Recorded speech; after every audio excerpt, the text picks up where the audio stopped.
My path after school was actually pretty interesting. I had about a 3-month window that I actually did not have a role available and had been interviewing, but nothing had landed.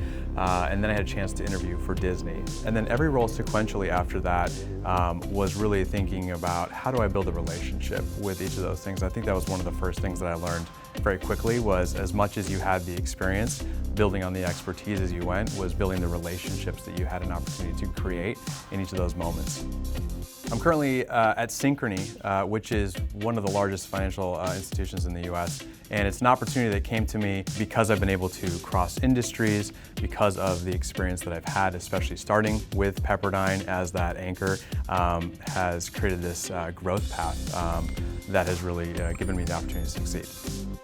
Some of the pivotal moments of my career have really been around the relationships created as each of those. One of the VPs that I had at Disney had this belief in me that gave me the opportunity to move with her to the next role.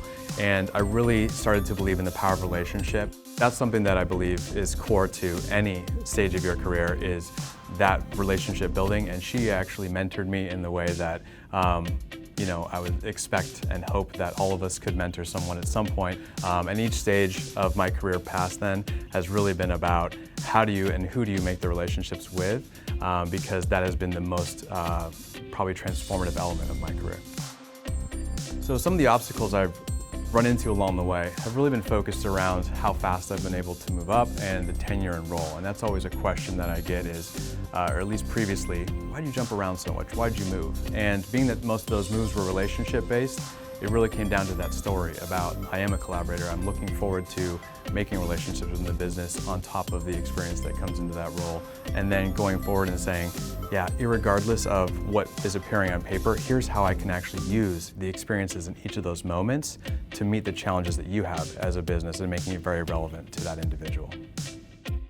So I think a lot of us go into B school expecting it to be the solution that we're looking for, whether it's that pivot or the next phase of whatever we're doing, that you're automatically going to walk into a role, maybe you get that title that you've been looking for, that compensation. It doesn't always work out that way. It definitely did in my case. It gave me the skill set and the expertise, but also the time there and the relationships built helped create this network that you're able to empower yourself with moving forward after that. But I think that paired with who you are and who you decide yourself to be gives you the ability to make those choices with confidence, even in the moments where you feel like you don't have quite enough expertise and or you're ill-equipped and or you're maybe even afraid. What you want to do with yourself is just deciding that you can be who you want to be coming out of this, but also knowing that you choose that and then move forward with the opportunities that are presented to you along the way.